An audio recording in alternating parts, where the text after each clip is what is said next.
Good afternoon, ladies and gentlemen. Welcome back. Sorry for those that were with us in the last session. Interesting, but we're running a bit late. So I hope you've managed to have a quick comfort break. For those that are just joining us, welcome to the session. We're going to be talking about proposed governance models for the PSET CLOUD. We've got some interesting presentations and speakers lined up for you this afternoon.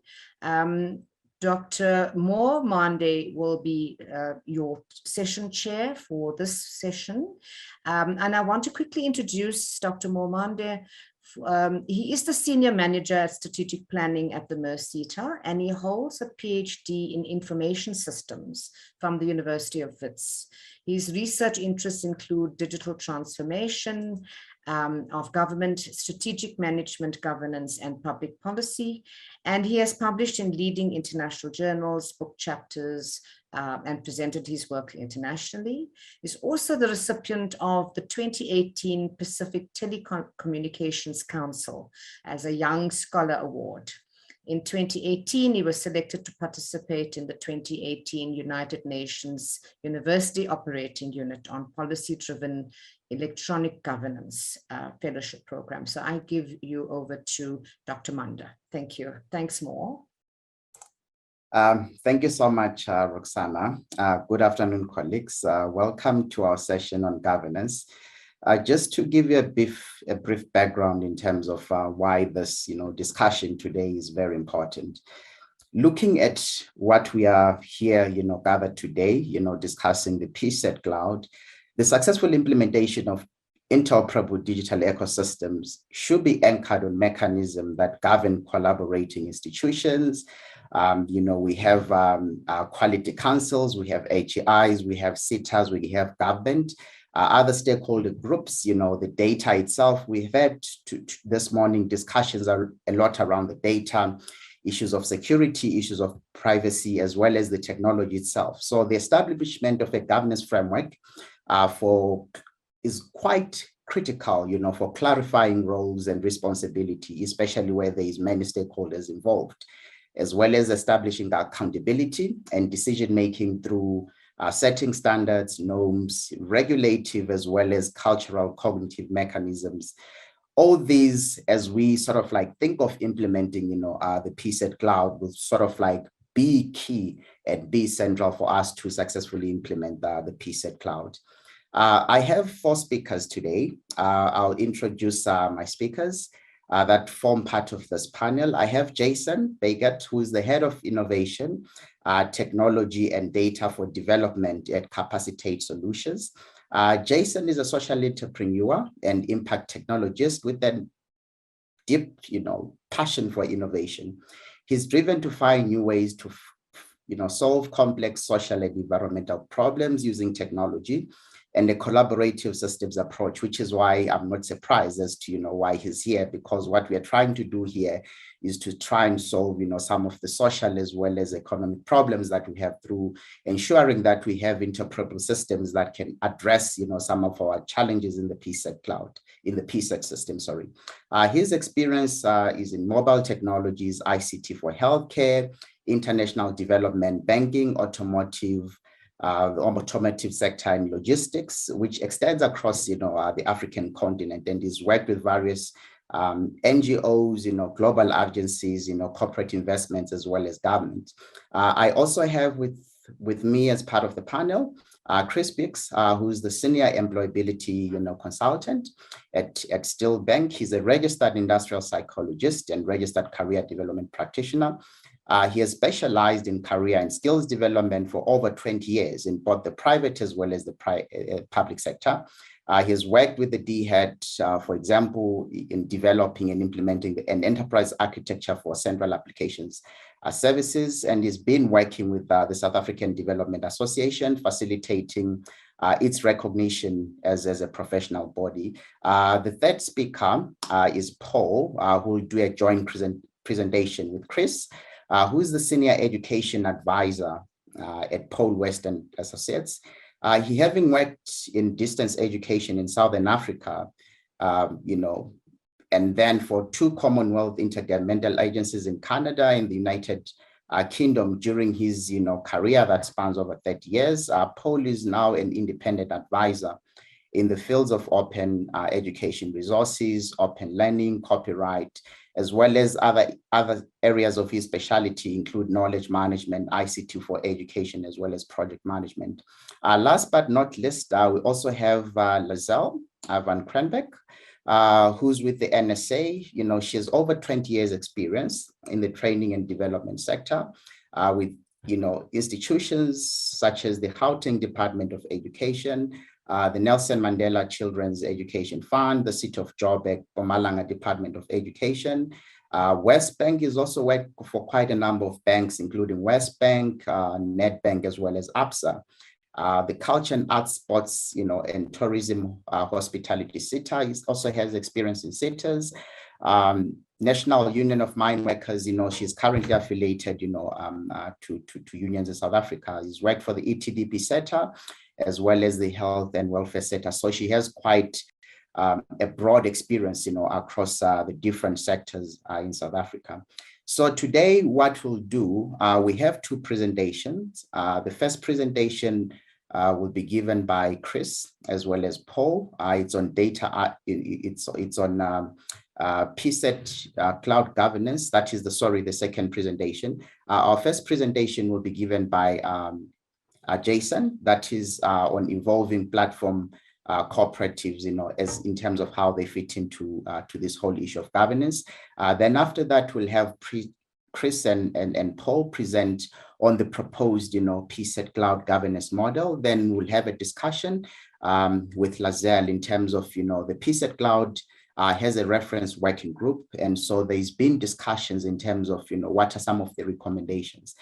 So without really wasting time, colleagues, let me just take this opportunity to hand over to Jason to take us through the first presentation. Thank you. Over to you, Jason. Thanks, Paul. Much appreciated, and good to see everyone again. Looking forward to the session, and I think also thanks to the speakers of the previous session. I think they certainly did a good job in framing some of the considerations that we have in looking at governance in particular.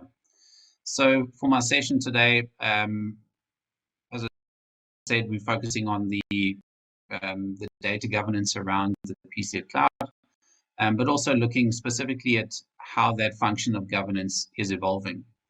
And for me, the starting point in considering where we're sitting currently is really the objectives of the PSET cloud and the context in which we're working. Youth unemployment in South Africa, as we know, is a very complex issue, and many different factors that contribute to our unenviable position as having one of the worst youth unemployment rates globally. And that's a whole range of factors, including our historical legacy, our local depressed economic conditions, and also our broken primary and secondary education systems. Of course, those complicated further by this vast persistent inequality that we experience across the country. Addressing these issues is, I think, at the heart of what the PSET cloud hopes to achieve. For me, when looking at the governance model, there are some key considerations that we need to think about. And I think, as Lowen pointed out in the previous session, firstly, the difference between both institutional and system or data governance. And here we're looking at both the operational structures that determine how governance is applied as an institution or an organization, but then also from a technology point of view and how that data is managed, how access is provided, and certainly how that data interacts with other systems. Quite importantly for me in the work that I do across the sector is the fragmentation that exists across interventions, both in terms of the government initiatives that are underway to address the issues that underpin youth unemployment. But certainly across civil society, there continues to be significant fragmentation across different organizations that are attempting to address the issues that we face. Linked to that, the function of collaborative lip service. Anyone that has been involved in the sector for some time is, I think, key when looking at the structures that would govern the implementation of the PSET cloud. Unbiased and informed insights and opinion. We want to ensure that the decisions that are driven by collective interests are represented across the cloud, and certainly that there isn't a single agenda or a political objective that is driving those decisions. And then also, as I said, linked to the away from lip service, we need to ensure that the structures that are applied to the governance facilitate action rather than lead to stagnation and perpetual consultation. Another element that is also very important in the work that we're doing is the realities of the digital divide. And I think the speakers in the previous session allude to this in the need to ensure that we can serve the lowest common denominator when it comes to access to technology. For me, this also extends to an organizational level. So as we're looking at the need to collaborate and to incorporate various organizations, we need to recognize that digital divides that are serving young people and other beneficiaries across the country, those organizations often don't have access to the technologies that would help them to be more efficient and effective. And then finally, looking at evolving technologies. I think the self-sovereign identity is a great example of how technologies are evolving and how they could possibly support a more inclusive structure, one that is less prone to some of the traditional trappings of governance and oversight. And those certainly bear some significant consideration in looking at establishing the governance structures around something like the PSET CLOUD. And I think one of the key factors that we want to consider is the need for consensus. So being able to incorporate the opinions and perspectives of as broad a range of stakeholders as possible, all of those that are intending to participate and wish to participate within any kind of platform function. So the ideal we would want is to establish some informed consensus, but this isn't always possible. Certainly, I've experienced this on many different occasions where the majority simply means that all the fools are on the same side. So the decisions are not necessarily in the best interest of the collective, but there is a single agenda that drives the decision, and that is coordinated to be carried across the majority. And often that leads to, if not stagnation, also some level of bias in the implementation of a governance structure. So for me, the ideal is looking at a blended model where you can incorporate functional professional advisory. And here we're talking about specialists that understand the context in which we're working, the role of systems in managing services, and also some of the complexity around ensuring that those structures are able to deliver what is expected of them.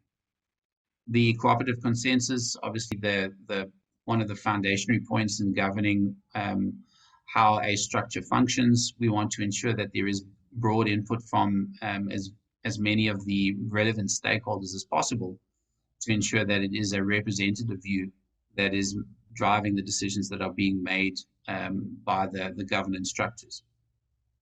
And also, I think, important to have a participatory function when it comes to technology to ensure that the operators of the platform can provide some active insights in terms of those governance structures. Here we're looking at both the institutional governance, but also the data and the system governance that manages how systems are interacted with.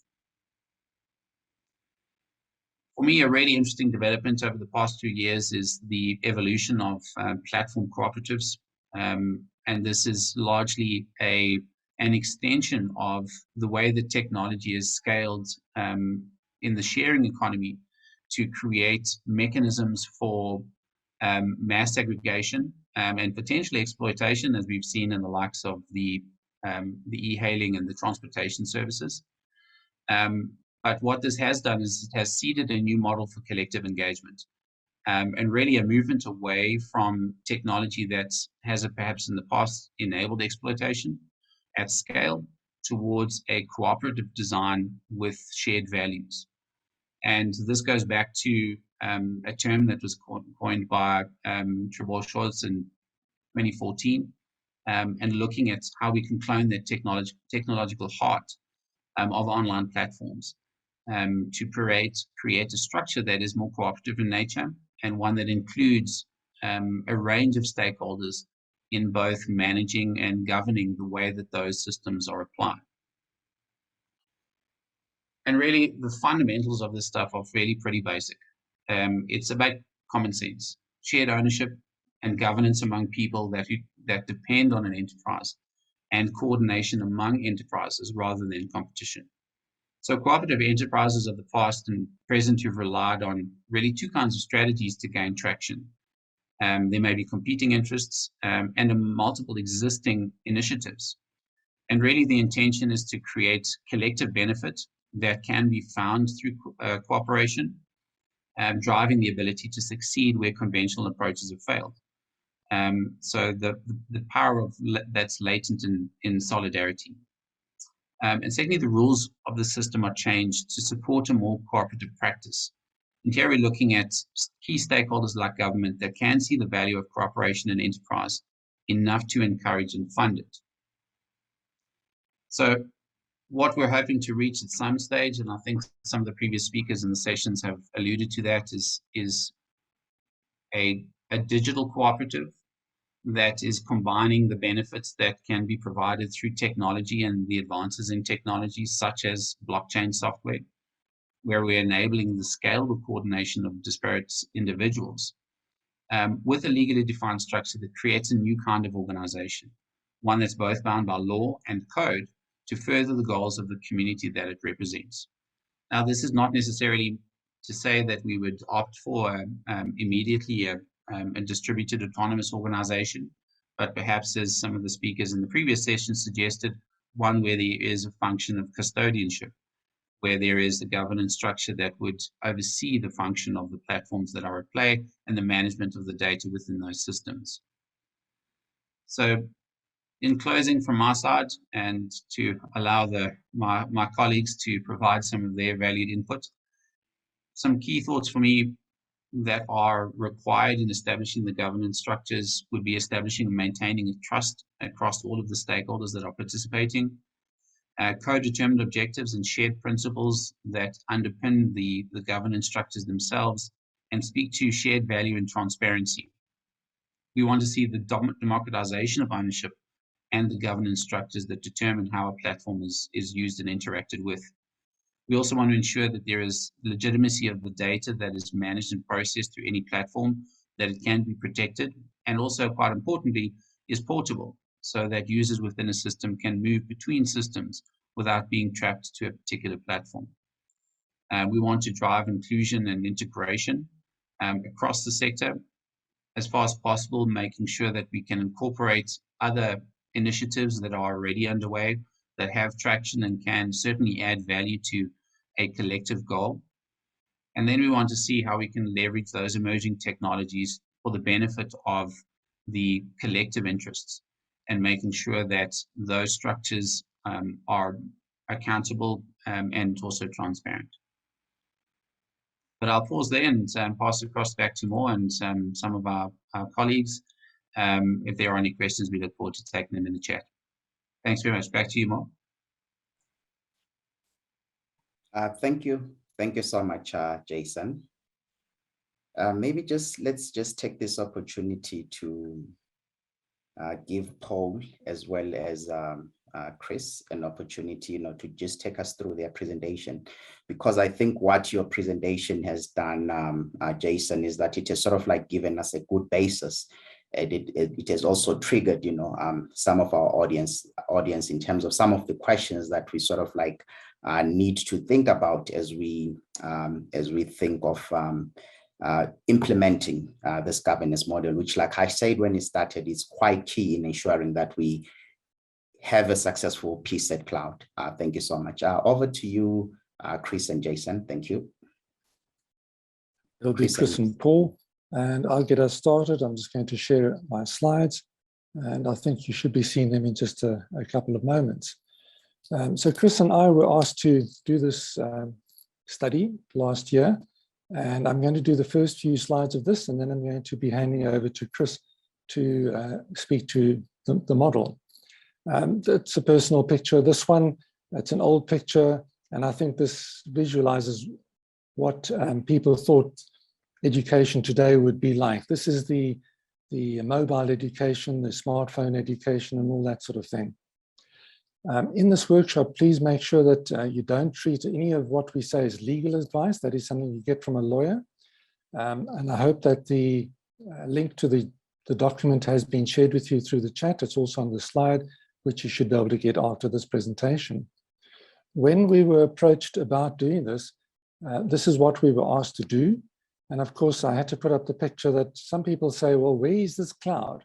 And hopefully in time, we'll be able to clarify those sort of factors of what the cloud is and what it is not. It's definitely not the clouds that you see up in the sky. In the background, as we started with all of this, we faced this huge unemployment problem we have in the country. We need to resolve that. We don't have high enough levels of entrepreneurship to try to face some of these unemployment problems. We still have unemployment amongst graduates and diplomats. And while we have people, we are still facing missing skills because there are positions not being filled. And overall, we have this sluggish economy, a grey economy, and other problems that we have to face in our economy. This project is all about real-time data, whether it's linked to citizens, to the PSET stakeholders, or to organizations across the system. And it's a lot of people involved. Underlying principles as we face this is that ethics is not just a choice, it's an absolute requirement. We must focus on transparency, getting away from the secrecy, and applying good ethics all through. Anybody working in government would know all about Batopeli. It's something you're asked about every now and then in a plan, but it cannot just be treated as a checkbox. That we need to treat it as something very important. And it's on the right-hand side. When you get the slides, you'll be able to find it if you're not familiar with it. In writing a document like this, we need to face it with no fear or favor. So we're not looking for friends in writing this. We're trying to write this as best as we can. And we know that we need to follow a legal and ethical path. Whatever we do in the future must be legal. We can't just choose our own rules. The picture here tries to represent the number of colleges, institutions, schools, and all sorts of other bodies that exist. And it's a big network. So what are the problems we face as we're going forward? It's a funder-led project, so we need to make sure that we understand that. We need to cope with that sort of issue. Is the name inclusive? Does it include everybody from preschool to post-retirement?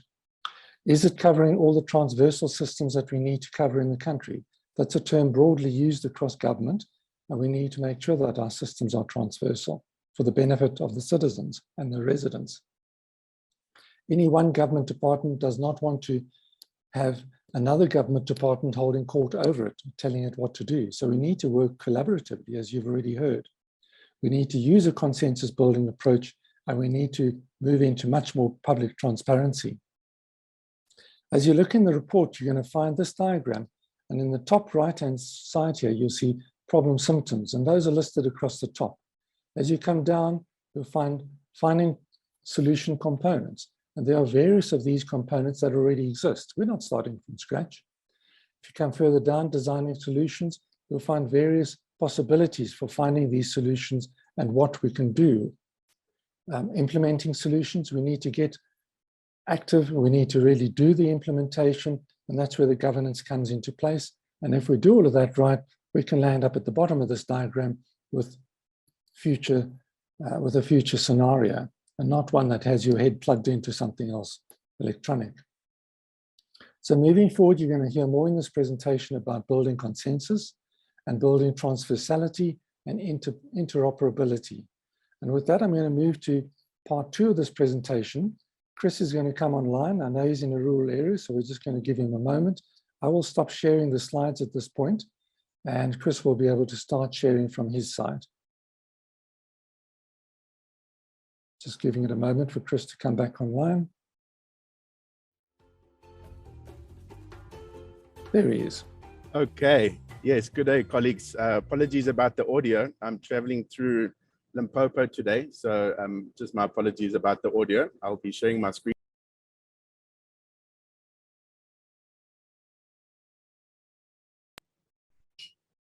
Okay, thank you. And thank you very much, Paul, and for everyone for being part of this process. What we are doing here is nothing less than most essential for our education system, but actually for the people of our country and of our continent. Our first recommendation, towards a governance model and a governance structure is that we have to build trust through good principles. As Paul had mentioned, the Bato Pele principles are most essential to ensuring a fully inclusive and high quality service. These Bato Pele principles were introduced during the time of Nelson Mandela's presidency, and really still hold so true. And while they sometimes end up as posters on walls, they have to be part of the measurement index of a service such as this.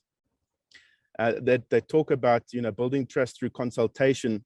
The suggestion is that, we take a very basic governance viability matrix and we present it to stakeholders at different levels in different ways to get their input in terms of what organizational structure the PSET CLOUD could really take.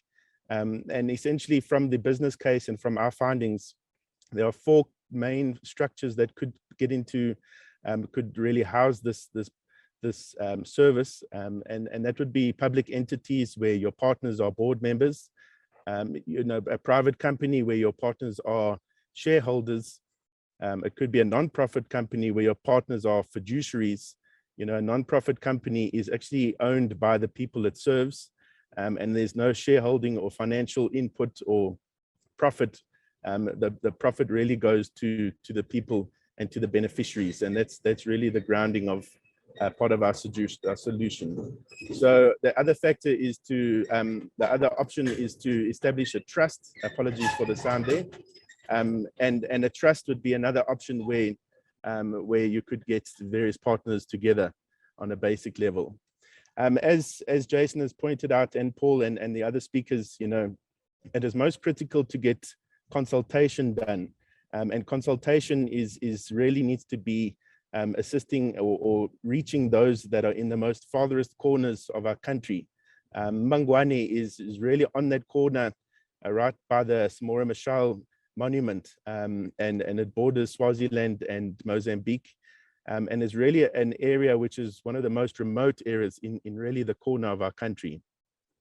And when talking about building trust through consultation, and I know Jason pointed out the point of not getting trapped in the consultation process, that it is never ending, but we do need to hear the voice from the systems and structures, as Paul showed, that full network, and get an opinion from those various stakeholders that are part of the skills pipeline for our country, and also paying respect to the structures and the power structures that are within those communities. So this would include the Nduna, chief councillors, community forum, Eslanzeni district municipality. So it goes through and it just shows the different stakeholders that could be engaged in one. This is just one small rural area, and these are the stakeholders that are directly connected to that. And then have these individuals as part of the early adopters of the minimal viability product, and really ensure that that issue about the digital divide, and ensuring that we do not marginalize any individuals through this process. This would be a very good way to test that scenario. From our research and our findings, we also have put together the Citizen Civil Public Private Partnership. That's the CCPP structure. And that would be a governance model where all the stakeholders are equal representatives, are equal partners and equal owners in the PSET CLOUD, meaning that our South African civilians and residents really need to be part of the process, and we need to find mechanisms to ensure that their voice is heard. Sometimes that their voice should be heard first and foremost, and we should take their voice most seriously. Then the civil sector, which is our trade unions.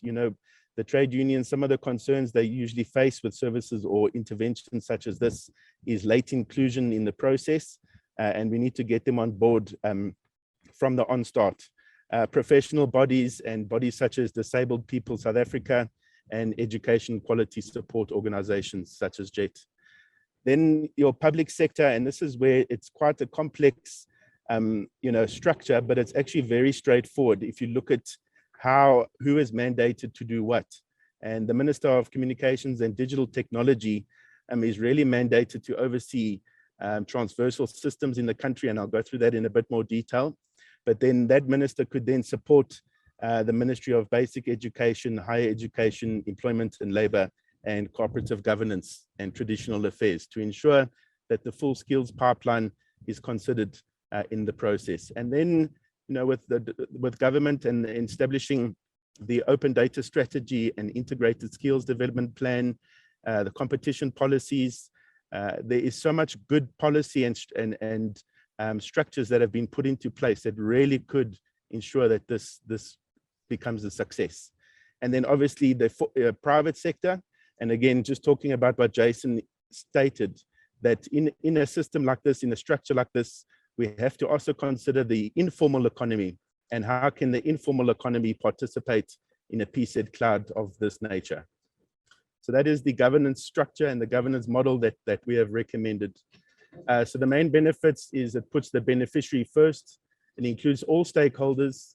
It enables co-ownership, collective benefits, collective responsibility, and it's really a top-down, bottom-up, left-right, right-left model. And so it's just really talks to this point about partnership and collaboration, but not, as Jason said, once again, lip service collaboration, just the true collaboration.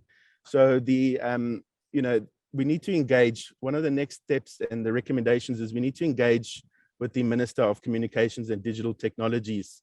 The DCDT is mandated to harness South Africa's digital transformation. Its purpose is to achieve digital inclusion and economic growth, implementing the National Integrated ICT Policy White Paper, and provide strategies to address the digital divide, affordable access, infrastructure rollout, and to facilitate inclusivity. And you see why this department is central and pivotal to being to be part or to lead this process from the government perspective. To establish a subsidiary non-profit company through SETA, that's a State Information Technology Agency. And the purpose of a non-profit is to improve the quality of life for others at community, local, national, and global level. NPCs are not primarily interested in private or financial gain, but in advancing public interest. In accordance with the SETA Amendment Act number 38, SETA can register a subsidiary company through the Companies Act, where a non-profit company is also an option for registration for SETA through the Companies Act. So through the Companies Act, through the SETA Amendment Bill and the Act, a non-profit company could be established through government to govern such a structure as this and still be accountable to government and all other stakeholders. The SETA is the prime systems integrator, is mandated to oversee interoperability protocols and standards in the public sector and e-government. The SETA may establish subsidiary companies and may delegate responsibilities to such subsidiaries. So the SETA may thus consolidate enforcement of interoperability protocols, standards, and security of the public data for transversal systems through the subsidiary company. So the legislative framework makes provision for the SETA to establish the PSET CLOUD as an MPC and to delegate related interoperability protocols and standards to management by such entity. So you see that there is a legislated way to actually establish a governance structure and a governance model that is truly inclusive. Then to register the PSET CLOUD as a public benefit organization, and this would be through the South African Revenue Service. The benefits are obviously income tax and, for Section 18A, donor deductibility status. In line with SETA funding policy, donations may be accepted through the accounting authority and reported, but it must be reported on in its annual report. This process enhances the PSET CLOUD's potential for cost effectiveness. Then to register the PSET CLOUD as an intergovernmental agency, the baseline documentation and the fundamental purpose of this alludes to the potential of the PSET Cloud serving more countries than just South Africa. An advantage of establishing the PSET Cloud as an intergovernmental agency is the potential for Pan-African collaboration in terms of data interoperability and digital fluency across the continent. Such an approach could boost trade opportunities, build stronger relationships between partner countries, and even potentially provide smaller countries with an opportunity for greater economic power. So this is really an important factor to consider when making final decisions on the governance structure and the model for this. To establish the PSET Cloud as a formal, informal, and non-formal credential validation platform. And at the macro level, the purpose of the PSET Cloud is to ensure the valid supply and demand of data is centrally available for effective decisions around the PSET and industry. And then on a micro level, each resident or citizen would have the access to valid information to make PSET and other related decisions. Therefore, informal, non-formal, and formal data should be made available through the PSET Cloud to equitably address the full spectrum of supply and demand side of skills pipeline. So learning does take place outside of formal learning. Very often it is informal learning that a large majority of our citizens learn, and we should have a way to actually verify and validate that learning, that it can become a part of that individual's profile. Adopt a participatory subscription-based funding model, and this would then, while it would require startup funding, it really could operate through a participatory subscription base.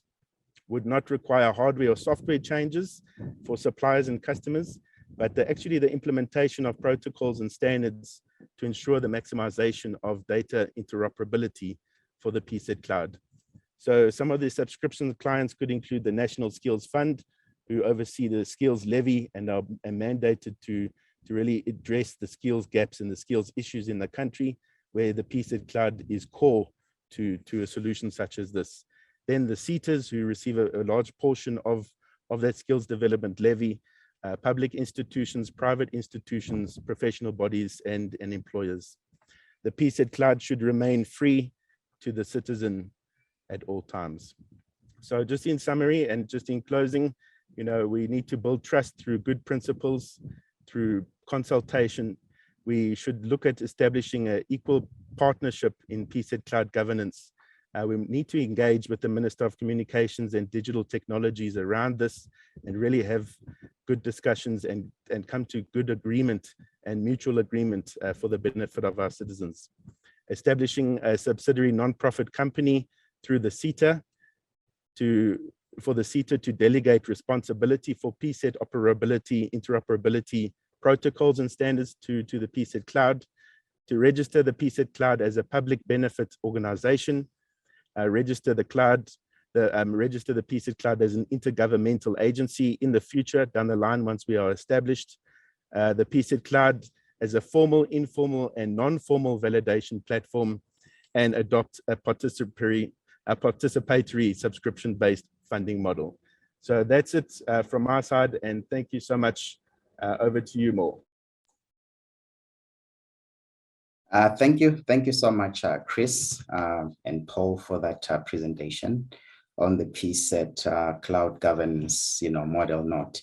I think in the interest of time, I will hand over to Lazelle just to take us through, the recommendation from the PSET Cloud reference group, which is also, part of the governance structures that we have formed, to support the development of the PSET Cloud. In 3 to 5 minutes, Lazelle, can you just maybe take us through what have been some of the discussions as well as some of the recommendations from the reference group? Thank you.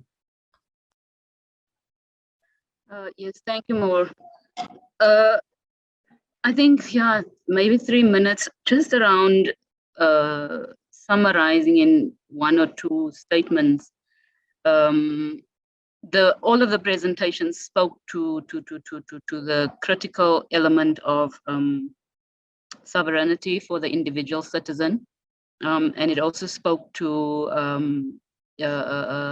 trust in terms of you know, ICT, the Internet of Things issues. Paul started his presentation with a picture of the cloud, saying, "Where's this cloud?"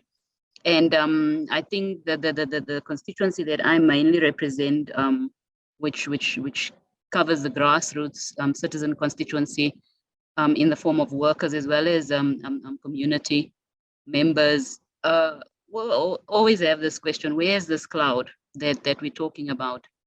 And you know how we some of us are from the old school that says, but if you know, where's the tangible thing?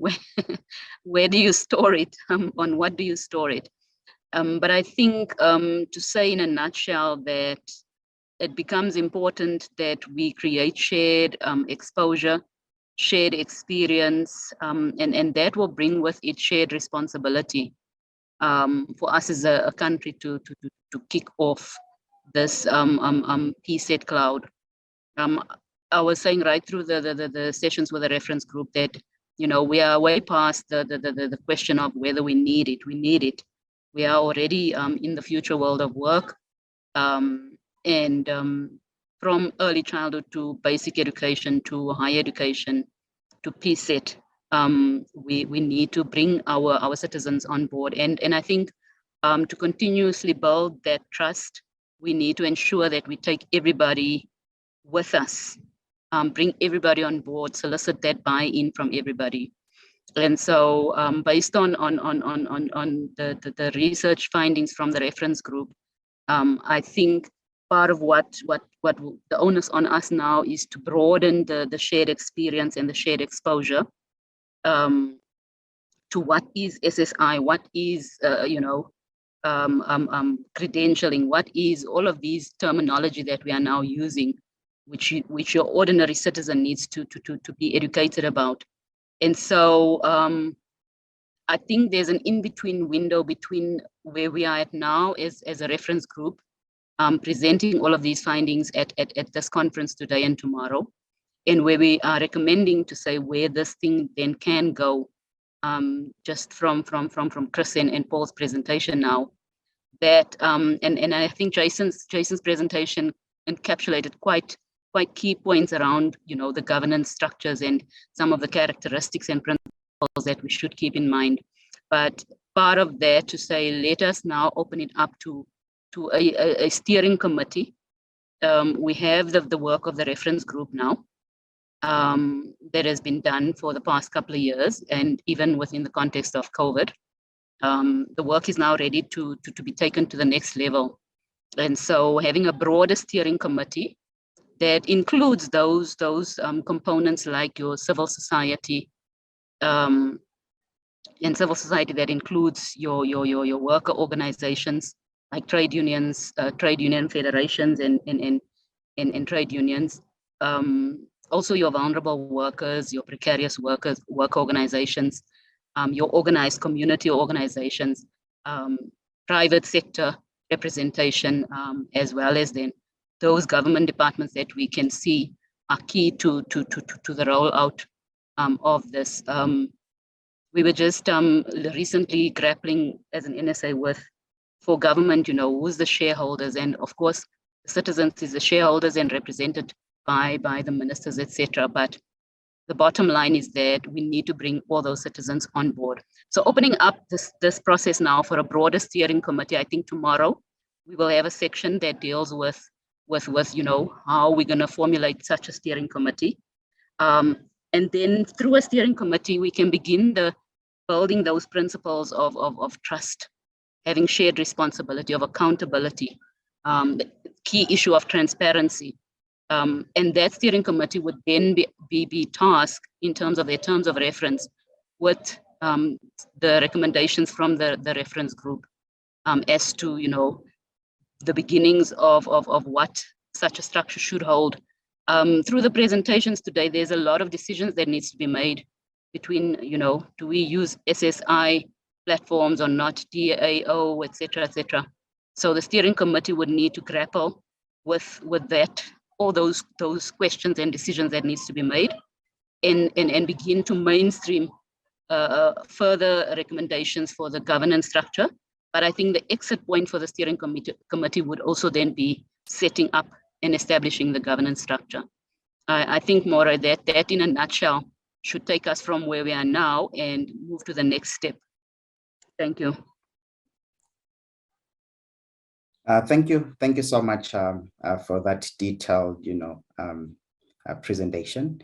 In terms of some of the work that is already happening on the background, it's actually quite encouraging to see that the PSET CLOUD has already had some foresight in terms of how can they begin, to address some of the issues, particularly around the governance of the PSET CLOUD. There's been quite a number of questions that have come through.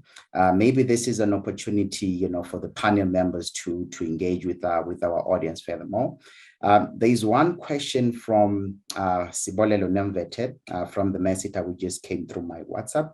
It says, I think this question is directed to Jason. Jason, what kind of resources, that is both human as well as financial, will be needed for a cooperative model? Thank you. Thanks, Mo. I think unfortunately that answer is a bit like how long is a piece of string. So I think it is from a resourcing point of view, we want to start by leveraging the resources that we already have access to. There's a lot of work that has already happened. We want to harness those resources as best we can. The work that Loan and his team have been doing on self-sovereign identity, the work that PwC and BankServe are doing around digital identity. So I think for me, the starting point would be to harness existing resources that are already committed and ensuring that that gives us a foundation to build on before starting to arbitrarily add resourcing or allocate a number to look at what is required.